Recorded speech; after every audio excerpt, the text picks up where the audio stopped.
ایک شخص حاضر ہوا اور اس نے اذن جہاد طلب کیا. حضور میں جہاد پہ جانا چاہتا ہوں, مجھے اجازت مرحمت فرمائے.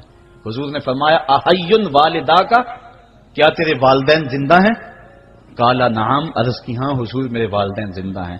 قالا ففیہما فجاہد, کہا جا ان کی خدمت کر, یہی تیرا جہاد ہے. ماں باپ کو بلکتا ہوا چھوڑ جائے اور آپ جہاد پہ چلا جائے, ماں فالج میں گری ہوئی ہے اور بیٹا تبلیغی گشت پہ چلا جائے, باپ تڑپ رہا ہے اور بیٹا پیر کی چوکھٹ پہ جھاڑو دیتا پھرے, اللہ راضی نہیں ہوگا. میں سچ کہتا ہوں, اپنے بھی خفا مجھ سے ہیں, بیگانے بھی ناخوش, کہ میں زہر حلاحل کو کبھی کہہ نہ سکا کند.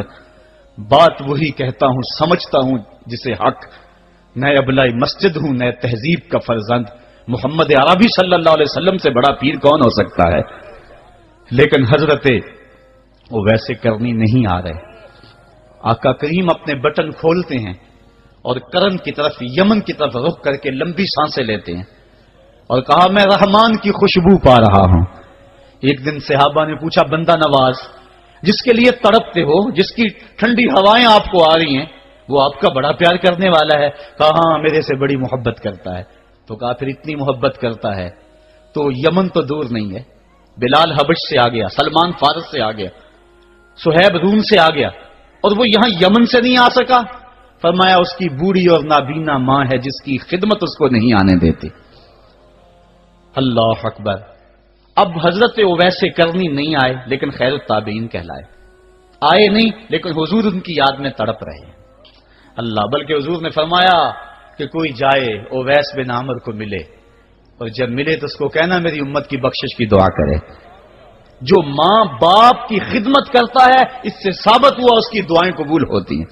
میں نے ایک روایت میں پڑھا ہے کہ جو آدمی روزانہ اپنے والدین کے لیے دعا کرے, والدین زندہ ہوں تب بھی, والدین فوت ہو گئے ہوں تب بھی, یہ عادت بنا لے, روزانہ ماں باپ کے لیے دعا کرے, ساری زندگی اس کے رزق میں بے برکتی نہیں آئے گی. اللہ اس کو رزق کی فراوانی عطا کر دے گا. اور جو والدین کے لیے دعا نہیں کرتا اللہ تعالیٰ کی رحمتوں سے محروم ہو جاتا ہے. حضرت ابو ہریرہ رضی اللہ تعالیٰ عنہ جب بھی ہاتھ اٹھاتے تھے تو یہ دعا کرتے تھے, اللہم اغفر لابی ہریرہ ولامی ولمن استغفر لہما.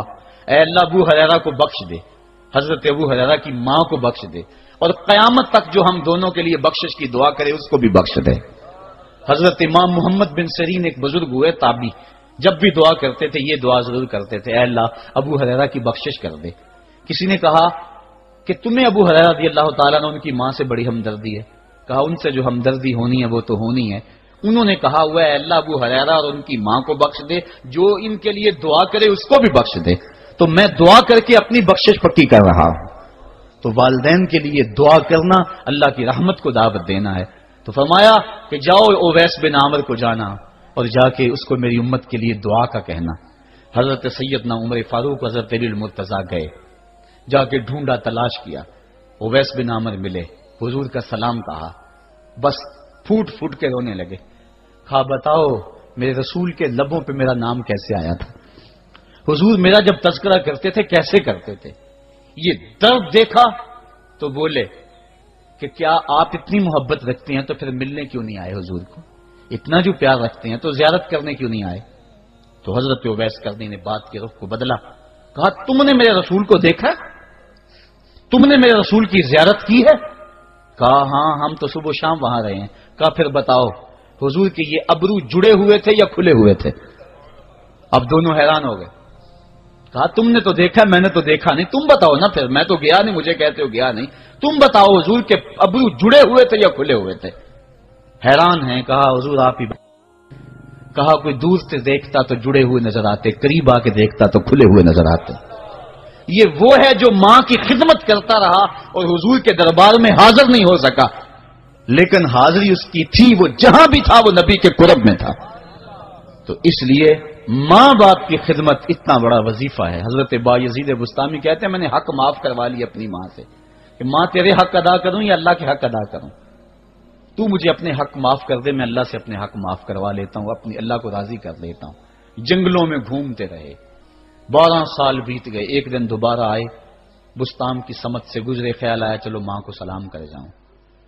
تہجد کا وقت تھا, رات کا وقت تھا, دروازے پہ کھڑے رہ گئے. کہ میری ماں سوئی ہوگی، میں نے کبھی کوئی خدمت نہیں کی ماں کی، تو اب اٹھا کے تکلیف کیوں دوں؟ ساری رات کھڑے رہے۔ جب تہجد کا وقت گزرا تو نالی سے پانی آیا، سمجھ گئے کہ میری ماں تہجد کے لیے اٹھی ہے، دروازے کے قریب ہو گئے تو ماں نے ہاتھ اٹھا لیے، کہا اللہ میرا بیٹا با یزید تیری طلب میں نکلا ہوا ہے، میں نے اسے اپنے حق معاف کر دیے، تو اس کو اپنا وصال عطا کر دے۔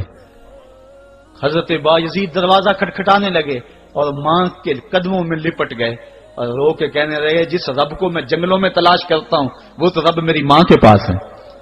تو ماں کی دعاؤں میں اللہ کی رضا ہے، ماں راضی ہو جائے تو سمجھ لو